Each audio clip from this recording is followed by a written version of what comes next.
ಏನಪ್ಪ ನೀವು ಹೀಗಂತಿದ್ದಾರೆ, ಉತ್ತರ ಭಾರತದಲ್ಲಿ ಏನಾಗಿದೆ ಅಂತ.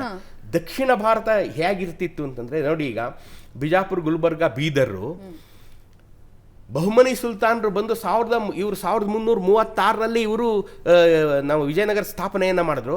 1347ರಲ್ಲಿ ಒಂದು 11 ವರ್ಷ ಆದಮೇಲೆ ಬಹುಮನಿ ಸುಲ್ತಾನರು ಇಲ್ಲಿ ಅವರ ರಾಜ್ಯ ಸ್ಥಾಪನೆ ಮಾಡಿದ್ರು. 11 ವರ್ಷ ಡಿಫ್ರೆನ್ಸ್. ಬಹುಮನಿಗಳು ಬಂದು ಇಲ್ಲಿ ರಾಜ್ಯ ಸ್ಥಾಪನೆ ಮಾಡಿದ್ರು. ಈ ಬಹುಮನಿಗಳು ಯಾರು? ಇವರು ಯಾರು ಅಂದರೆ ಇವರು ಹೊರಗಿನಿಂದ ಬಂದವರು, ಇರಾನಿನಿಂದ ಬಂದಂಥ ಜನ. ಇವ್ರುಗಳ ಜೊತೆ ಕಿತ್ತಾಡಿಕೊಂಡು, ಈ ತುಘಲಕ್ನ ಜೊತೆ ಕಿತ್ತಾಡಿಕೊಂಡು ಅವನ ಸಾರ್ವಭೌಮತ್ವವನ್ನು ಒಪ್ಪಿಕೊಳ್ಳದೆ, ನೀನು ಎಲ್ಲೋ ಡೆಲ್ಲಿಲಿ ಕೂತ್ಕೊಂಡು ನಾನು ಯಾಕೆ ನಿನಗೆ ಕಪ್ಪ ಕೊಡಲಿ, ನಾನೇ ಇಲ್ಲಿ ಹೊಸ ರಾಜ್ಯ ಶುರು ಮಾಡ್ಕೋತೀನಿ ಅಂತ ಇವರಿಗೆ ಅಫಾಕಿಗಳು ಮತ್ತು ದಖ್ನಿಗಳು ಅಂತ ಅವರವರೆಲ್ಲ ಕಿತ್ತಾಟ ಆಗಿ ಇವರು ಶುರು ಮಾಡಿದ್ದು ಈ ಬಹುಮನಿ ಸಾಮ್ರಾಜ್ಯ. ಹೊರಗಿನಿಂದ ಬಂದು ಶುರು ಮಾಡಿದವರು ಇವರು. ಅವನ ಸಾರ್ವಭೌಮತ್ವವನ್ನು ಒಪ್ಪಿಕೊಳ್ಳದೆ ತಾವೇ ಶುರು ಮಾಡಿದ್ರು.